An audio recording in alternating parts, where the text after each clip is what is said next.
A glamorous night filled with the city's elite takes an unexpected turn when a security guard makes a mistake that will haunt him forever. What happens when he realizes the truth? Too late? Let us know in the comments section below.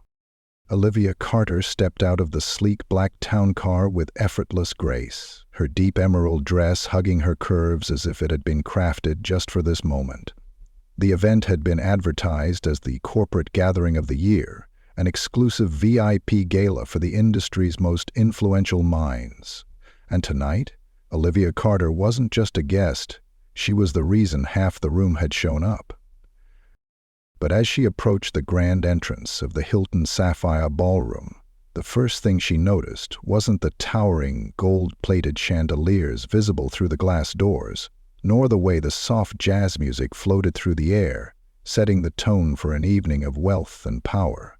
It was the stare. That stare. The one she knew all too well. It came from the security guard positioned near the entrance, a tall, broad-shouldered man with a clipboard in one hand and an earpiece in the other. His eyes scanned the line of guests with quick efficiency until they landed on her. Then something shifted. A flicker of doubt, an unspoken question, one Olivia had answered more times than she cared to count. She knew what was coming before it happened. The moment she stepped forward, he shifted to block her path. "Ma'am, this area is for VIPs only," he said, voice neutral but firm. Olivia tilted her head slightly, her perfectly coiled curls bouncing against her shoulders. "I know," she responded smoothly, offering a polite but knowing smile. "That's why I'm here." The guard's eyes flicked over her, scanning as if he were waiting for her to pull out a golden ticket. She exhaled through her nose. She wasn't going to make a scene, not here, not yet. Olivia Carter. She saw the moment the name meant nothing to him. His expression didn't change, didn't soften, didn't register the weight of who she was. "I don't see your name on the list," he said, his tone carrying a slight edge now. "That's interesting," Olivia said, adjusting the diamond bracelet on her wrist, "because I was personally invited. Do you have an invitation on you?" She raised a perfectly sculpted brow. An invitation? She could feel the stares now, the way guests swept past her with nothing more than a nod from the guard. No one else had been asked for an invitation. No one else had been made to stop. Her patience began to thin. "I wasn't given a physical invitation," she said, keeping her voice steady, "because I'm the keynote speaker." The guard blinked, then laughed, a short, disbelieving chuckle. "You're the keynote speaker," she repeated, tilting her head slightly. "The one who's headlining this event, the one this entire night was built around." Silence settled between them. A pause. A moment where Olivia watched as the realization should have clicked in his head, but instead she saw something else. Something that made her stomach twist. Doubt. The kind that didn't come from confusion, the kind that came from bias. He didn't believe her.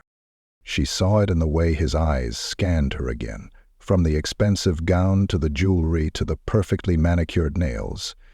He was looking for something, anything, that didn't fit. "I still can't let you in," he said, straightening his shoulders, "unless you can show proof." Olivia closed her eyes for half a second. The words tasted bitter in her mouth, but she knew this dance too well.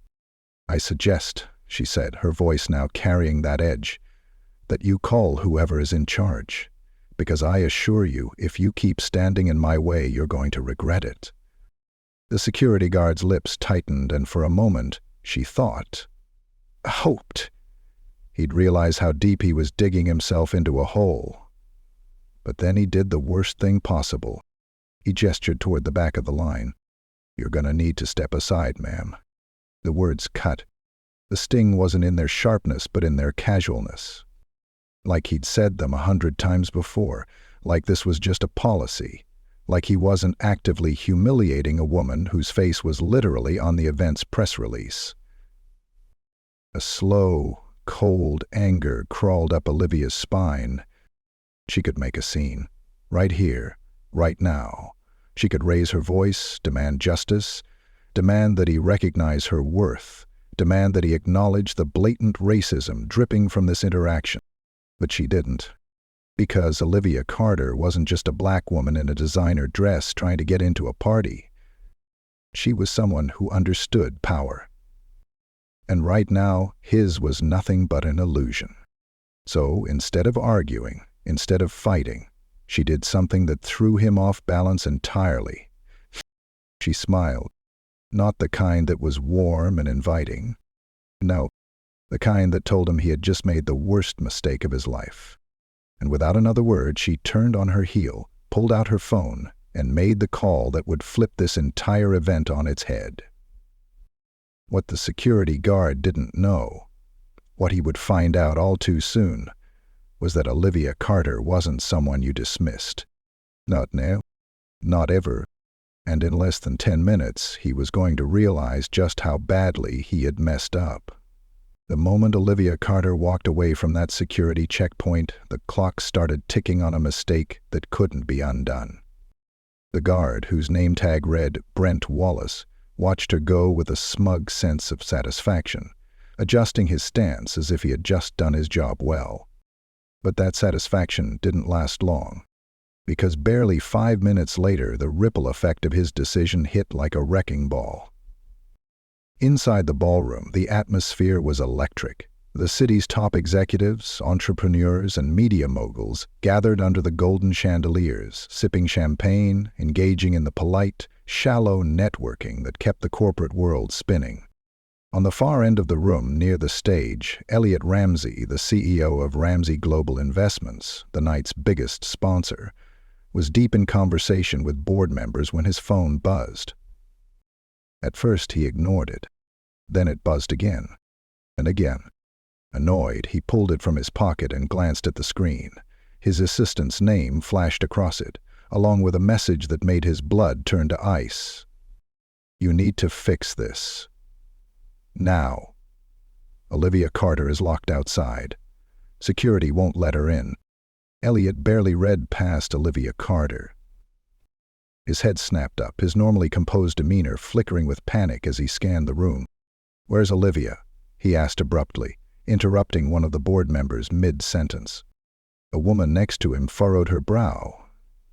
"She hasn't arrived yet, has she?" Elliot didn't answer. He was already moving, weaving through the crowd toward the event's coordinators, his mind racing. How the hell had they managed to keep out the one person this event revolved around? Outside, Olivia stood near the valet station, scrolling through her phone with an expression so unreadable it was almost unnerving. She had made the call. Now she was just waiting. She could feel the energy shift before she saw him. The moment Elliot burst through the ballroom doors and onto the carpeted entrance, she heard his breath hitch, his dress shoes hitting the pavement too fast, the panic radiating off of him like heat off of asphalt. Olivia. She didn't look up right away. She let the tension stretch, let the moment sink in before she finally lifted her gaze and met his. Elliot came to a breathless halt, his normally well-groomed appearance slightly ruffled from the sheer urgency of his movements. "I just got the call," he said, his voice tight with controlled anger. "Please tell me this isn't what I think it is." Olivia's expression didn't change. "Oh, it's exactly what you think it is." Elliot's jaw clenched as he turned sharply, his glare slicing through the air until it landed on Brent Wallace, who was still stationed at the door, oblivious to how far past screwed he now was. "You," Elliot barked, storming over. "Tell me you didn't just block the keynote speaker from entering." Brent's confidence faltered, but only for a second. "Sir, I was just following protocol. She didn't have an invitation, and her name wasn't on the—" "You're joking," Elliot cut him off, his face darkening. "Tell me you're joking." Brent hesitated, looking between Olivia and Elliot, realizing, too late, that this was about to turn very, very bad for him. I was just doing my job. She said she was the speaker, but we get people claiming all sorts of things." Elliot let out a sharp, humorless laugh. Oh, I can promise you Olivia Carter doesn't need to claim anything. You don't think the black woman in the couture gown was the one supposed to be on stage tonight? You didn't think to check? Brent's mouth opened, then closed. Because he hadn't checked. He hadn't even thought to. All of a sudden, the certainty, the smug confidence he'd had earlier, cracked into something dangerously close to fear. I didn't know, he tried, the words coming out weaker now. You didn't know? Elliot repeated, his voice sharp as a blade. Then let me educate you. Olivia Carter is a multi-millionaire business strategist. She has been featured in Forbes, Business Insider, and the Wall Street Journal. She has built companies that you probably use without even realizing it. And tonight, she was supposed to be on that stage. Until you decided to make her an exception to the rules that didn't seem to apply to anyone else walking past you. Brent had gone pale. The weight of what he'd done was finally crashing down. You're fired. Brent's stomach dropped. Wait. You are fired? Elliot's voice was like a gavel striking down on a verdict. I want you gone, immediately. Security will handle it. Brent sputtered, but Elliot was already turning away, his focus locked on Olivia. Olivia, he started, his voice shifting to something softer. I am so sorry. This is completely unacceptable. You shouldn't have had to deal with that. Let me fix this, please. For the first time, Olivia let something flicker across her face. Something that wasn't tightly controlled. Not anger. Not frustration. Just disappointment. Because this wasn't new. It wasn't shocking. It was just another day. Let's not pretend, she said, voice steady, that this is the first time something like this has happened. Elliot didn't argue, because he knew she was right. But she wasn't finished. I don't need you to fix it, Elliot, she continued, stepping forward now. Because the mistake was already made, and what matters now is what you do next. Then, without waiting for his response, she moved past him, gliding through the doors that should have opened for her the first time. And when she entered that ballroom, the entire room shifted. Conversations halted. Heads turned. Because the one person everyone had been waiting for had just arrived. And she wasn't coming in quietly. As she walked toward the stage, the air crackled with something indescribable. The weight of her presence, the knowledge that everyone in this room was about to witness something unforgettable. When she reached the microphone, she didn't start with her speech. She didn't even introduce herself. She simply looked out at the crowd, then glanced over her shoulder. Just briefly, toward where the security checkpoint stood. Then, she leaned in and spoke the words that would be remembered long after the night ended. There are two kinds of barriers in this world, she said, voice smooth as silk but sharp as glass. The kind that keep things safe and the kind that keep people out. She let that sink in. And then, with a small, knowing smile, she asked, "Which one do you think I faced tonight?" The ballroom was dead silent. Olivia Carter's words hung in the air, heavy and unshakable, reverberating off the chandelier-lit walls.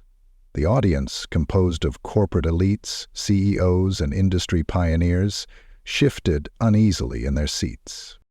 They felt it, the weight of what had just happened. The implication of it. And Olivia? She let the silence stretch, let it settle into their bones. Because silence had power, and she wielded it like a weapon. Then finally she leaned forward and continued. Barriers, she repeated, her voice smooth yet charged with something undeniable. They tell a story, not just about who is let in, but about who is kept out, and more importantly, why. She let her gaze travel across the room, eyes scanning the faces of those who moments ago had been sipping champagne and exchanging polite, meaningless conversation. Let's be honest with each other, she said, her lips curving into something that wasn't quite a smile. If I looked different, If my skin were lighter, if my hair were straighter, if my presence were something that fit into a neater, more expected package, do you really think I would have been stopped at that door? No one answered. They didn't need to. She already knew. The tension in the room was thick, like an unseen force pressing against the walls. Even Elliot Ramsey, standing near the back, had his head bowed slightly, his jaw clenched in quiet acknowledgement of his own failure. Olivia inhaled slowly, then exhaled. And then she shifted gears. "Now," she said, her voice taking on a new cadence, unwavering, "let's talk about why I'm actually here tonight." The room collectively exhaled, relieved that she wasn't about to burn the entire place down. Not directly, at least. "Leadership," she continued, glancing down at the note she didn't even need. "That's what we're here to discuss, isn't it? How to lead, how to innovate, how to take organizations to the next level. But the truth is, real leadership starts with the things we choose not to ignore." She paused. Tonight, someone made a choice. No need to say who. Everyone already knew. They chose to assume I didn't belong. They chose to challenge my presence in a way they hadn't challenged others. They chose to stand firm in their bias instead of questioning it. She let that sit. Then, "That's bad leadership." The words hit the audience like a hammer. A few people shifted uncomfortably. Others remained frozen, unwilling to meet her gaze. "But here's the thing about bad leadership," Olivia continued, tilting her head slightly. "It doesn't just exist at the security checkpoint of an event. It exists in boardrooms, in hiring practices, in the ways we decide who gets the funding, the promotions, the recognition." More shifting, more discomfort. Good. Because the truth should be uncomfortable. She stepped back from the podium for a moment, letting the room breathe. Then, with a softer but no less powerful tone, she added, "The question is, what do we do now?" She let that hang. Then she answered it herself. "We do better." A murmur rippled through the crowd. "We choose better," she emphasized. "We challenge the assumptions we make about who belongs where. We fix what needs fixing, even when it's inconvenient. Especially when it's inconvenient." She folded her hands together, her gaze steady. "It," she said, "is what real leadership looks like." The room was still. Not out of awkwardness anymore, but out of something else. Respect. And just like that, Olivia Carter had taken control of a room that had once been determined to keep her outside of it. The applause didn't come immediately. Not because they didn't agree with her, but because they were still processing. Then, slowly at first, a few claps. Then more. And then suddenly the room erupted. A standing ovation. People who had been sitting in quiet guilt were now on their feet, clapping with something that felt like genuine admiration. Olivia Carter had won. Not just the moment. Not just the night. She had won the conversation. And Brent Wallace? The ex-security guard? He was nowhere to be seen. As the applause died down and guests began approaching Olivia with words of praise, Elliot Ramsey made his way toward her. His face was tight, his pride still bruised, but there was something different in his eyes. Not just regret, determination. "Olivia," he said as he reached her side, "that was incredible." She studied him. "I know," he exhaled, shaking his head. "I need to do better," he admitted. "Not just tonight. Not just for show, but actually do better."